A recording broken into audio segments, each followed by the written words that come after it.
मुख्यमंत्री भूपेश बघेल ने बतौर वित्त मंत्री अपना 5वां बजट पेश किया। इस दौरान उन्होंने अलग अलग वर्गों के लिए महत्वपूर्ण घोषणाएं की हैं। छत्तीसगढ़ के लोगों ने भी भरोसे का बजट बताया है। मुख्यमंत्री भूपेश बघेल ने इंडिया न्यूज से खास बातचीत की, सुनिए। 2018 से मुख्यमंत्री भूपेश बघेल ने छत्तीसगढ़ की कमान संभाली और नारा बुलंद किया, नरवा गरवा घुरवा बारी, छत्तीसगढ़ के चार चिनारी, एला बचाना है संगवारी। और आज 2023 में फिर एक बार चुनावी समर में जाने की तैयारी। और अब कहा गया है कि भरोसे का बजट, भरोसा जनता के प्रति, छत्तीसगढ़ के प्रति, भरोसे का बजट। भूपेश है तो भरोसा है। कैसे इसको जनता के बीच ले जाएंगे और कैसे ये आगे बढ़ेगा? ये प्रदेश किसानों का प्रदेश है, ये मजदूरों का प्रदेश है, ये आदिवासी अनुसूचित जाति का प्रदेश है और सभी वर्गों के लिए हमने काम किया है, चाहे महिला हो, नौजवान हो, किसान हो, व्यापारी हो, उद्योगपति हो, सबके लिए हमने काम किया है। ऐसा कोई क्षेत्र नहीं है जिसको हमने छोड़ा हो और सबके लिए योजनाएं बनाई और सब इसका लाभ उठा पा रहे हैं। और यही कारण है कि आज चाहे किसान हो, मजदूर हो, किसान है ऋण के भार से मुक्त है। आज नए नई योजनाएं वो लोग अपने सपने साकार कर रहे हैं। उसी प्रकार से लघु उपज की खरीदी भी सबसे ज़्यादा इस प्रदेश में हो रहा है, उसका लाभ हमारे जंगल में रहने वाले भाई बहन उठा पा रहे हैं। तो सबके आय की व्यवस्था हमने की, गौपालकों के आय की व्यवस्था की। तो जब आप उसके रोजगार की व्यवस्था करते हैं, उसके मेहनत के को सम्मान देते हैं और जब आप नौजवानों को बेरोजगारी भत्ता देने की घोषणा करते हैं, उसको लागू करते हैं, तो लोगों का विश्वास तो अपने आप हो जाता है। छात्र छात्राओं के देखिए, चाहे स्कूल के बच्चे हों, उसके लिए स्कॉलरशिप बढ़ाने की बात हो, उसके भोजन के लिए बढ़ाने की बात हो, चाहे हमारे आंगनबाड़ी हो, सहायिका हो, मितानिन हो, सबके मानदेय में वृद्धि की बात हो, चाहे कोटवार हो, चाहे हमारे होमगार्ड हो, उसके वेतन की वृद्धि की बात हो, तो पटेल है उसके मानदेय वृद्धि की बात, तो सबके लिए हमने किया। और अब स्वामी आत्मानंद अंग्रेजी स्कूल से निकलेंगे तो 10 कॉलेज खोलने, अंग्रेजी स्कूल एक भी हमारे गवर्नमेंट स्कूल में कॉलेज नहीं था गवर्नमेंट सेक्टर में। आप जाते हैं तो अंग्रेजी में बात भी करते हैं बच्चे? बच्चे अंग्रेजी में बात करते हैं, मैं छत्तीसगढ़ी में सवाल पूछता हूँ, अंग्रेजी में जवाब देते हैं। कितना अच्छा लगता है कि हमारे बच्चे हैं वो फराटेदार अंग्रेजी बोल रहे हैं। तो आने वाली जो पीढ़ी है वो किसी भाषा के कारण से हमारे बच्चे हीन भावना का शिकार नहीं होंगे।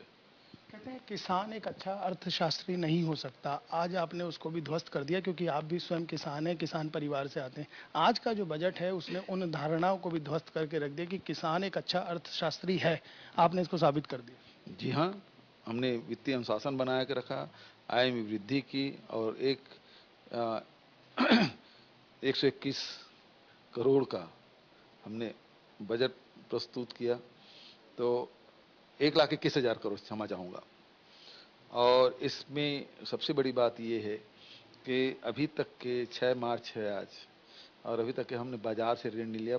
2011 के बाद ये पहली बार ऐसा हुआ है। और FRBM एक्ट के अंडर ही हमारे शायद कुछ 2.99% है, जो 3% भारत सरकार ने तय किया है, उसके अंडर ही हमारा सब कुछ है। और सभी वर्गों के लिए हमने इसमें जो वो लोग मांग कर रहे थे उसका जो वाजिब हक है उसको हम देने में सफल रहे हैं। तो ये कह सकते हैं कि किसान एक अच्छा अर्थशास्त्री भी हो सकता है। आपने आज धान की कटोरी की एक नई परिभाषा दी। धान का कटोरा अब सही मायने में भरा है। धन का कटोरा भी हुआ है, धान का भी हुआ है। उसको कैसे देखते हैं? क्योंकि 15 सालों से डॉक्टर रमन सिंह हमेशा ही कहते थे हम धान का कटोरा है, लेकिन आज सही मायने में भरा नजर आता है। देखिए, छत्तीसगढ़ को धान को कटोरा कहा जाता है क्योंकि किसान धान ही ज़्यादा उपज लेते थे। लेकिन किसान है वो कर्ज में दबे थे। कितने किसान आत्महत्या करते थे, कितने लोग हैं खेती किसानी छोड़ चुके थे। और रमन सिंह के समय में आप देखेंगे 2017 में 12 लाख किसान ही सोसाइटियों में रजिस्टर कराए थे। आज 23-23.5 लाख किसान रजिस्ट्रेशन कराए हैं। उस समय 56 लाख मीट्रिक टन धान खरीदी होती थी, ये बढ़ के 107 लाख मीट्रिक टन धान की खरीदी हमने किया। मतलब दोनों दुगुने के आसपास हैं। तो रिवर्स माइग्रेशन, जो गांव से पलायन होकर शहर में आते थे, अब जो शहर में आ गए थे वो खेती किसानी की तरफ लौटे हैं। जो अधिया रेघा वगैरह देते थे, बटाई में देते थे, अब वो खुद किसानी करने लगे हैं। तो किसानी अब लाभ का धंधा हुआ है। तो अब ये धान का कटोरा ही नहीं बल्कि धन का कटोरा हो गया है। श्रमिकों के लिए जो हमने 7,000 रुपया प्रतिवर्ष किया है, उसको विस्तार देते हुए अब नगर पंचायत को भी जोड़ दिया है। तो शिक्षा है, स्वास्थ्य है, रोजगार है, इसके तरफ मेडिकल कॉलेज 4 बढ़ा दिए, हमारे कार्यकाल में 8 मेडिकल कॉलेज। तो ये बड़ी बात है, चिकित्सा क्षेत्र में भी एक मील का पत्थर साबित होगा। तो कोशिश यही है कि सब क्षेत्र में काम करें, संस्कृति को भी बढ़ावा देने का काम करें। तो हमारे प्रयास यही है कि छत्तीसगढ़ सभी क्षेत्रों में आगे बढ़े, समावेशी विकास हो। मुख्यमंत्री भूपेश बघेल वर्सेस भारतीय जनता पार्टी हो चुका है मौजूदा स्थिति में। आज आपका जो ब्रीफ केस था उसमें कामधेनु थी, साथ में एक बछड़ा था। गाय की बात बस बात होती थी, राजनीति होती थी, वोट बैंक होता था। एक तरफ छत्तीसगढ़ महतारी, एक तरफ कामधेनु। आपने वो भी छीन लिया। आप चाह क्या रहे हैं उनसे? देखिए, वो केवल नारे लगाते थे और उससे वोट लेते थे। हम काम करते हैं और उसके काम करने के एवज में वोट मांगेंगे। जो हमने किया छत्तीसगढ़ के लिए, किसानों के लिए, मजदूरों के लिए, नौजवानों के लिए, बच्चों के लिए, महिलाओं के लिए, जंगलों में रहने वाले लोगों के लिए, सरकारी नौकरी में जो हैं उनके ओल्ड पेंशन स्कीम की मांग कर रहे थे, ये लोग तो कभी नहीं देंगे। हमने दिया, उसको लागू कर दिया। तो सब वर्गों में हमने काम किया है, उस आधार पर हम वोट मांगेंगे। ये केवल भावनात्मक नारा भर लगाते थे, काम कुछ नहीं करते थे। एक आखिरी सवाल है। अजय चंद्राकर कह रहे रेवड़ी एक चीज होती है, प्रधानमंत्री ने दिया था कि फ्री बांटो मतलब रेवड़ी। अजय चंद्राकर ने कहा ये बजट ना रेवड़ी है, ये तो बनारस की बर्फी मात्र है। न्यूज इंडिया के दर्शकों से मैं कहना चाहूँगा, जो छत्तीसगढ़ में लोग देख रहे हैं, हम किसानों को जो 2640 रुपये दे रहे हैं, 4000 प्रति मानक बोरा के दर से तेंदुपत्ता दे रहे हैं, 2 रुपये किलो में गोबर खरीद रहे हैं, 35 किलो चावल हर परिवार को दे रहे हैं,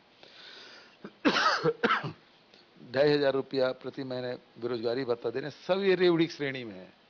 और आपके माध्यम से आपके दर्शकों को कहना चाहूँगा, ये भारतीय जनता पार्टी के बुलावे में मत आइएगा, नहीं तो रेवड़ी कह रहे हैं।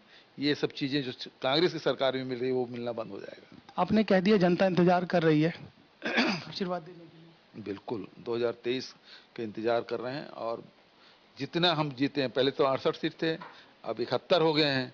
मैं समझता हूँ इससे भी आंकड़े और बढ़ेंगे। देखिए 68 हो गए हैं, 71 पहुंच चुके हैं। अब इसके अलावा आंकड़े और बढ़ेंगे और जनता आशीर्वाद देने के लिए ललायित है, इंतजार कर रही है। हम चुनाव में पहुंचेंगे और एक नई इबारत लिखेंगे। इस समय सहयोगी अभिषेक डरसेना के साथ दीपक विश्वकर्मा, इंडिया न्यूज रायपुर।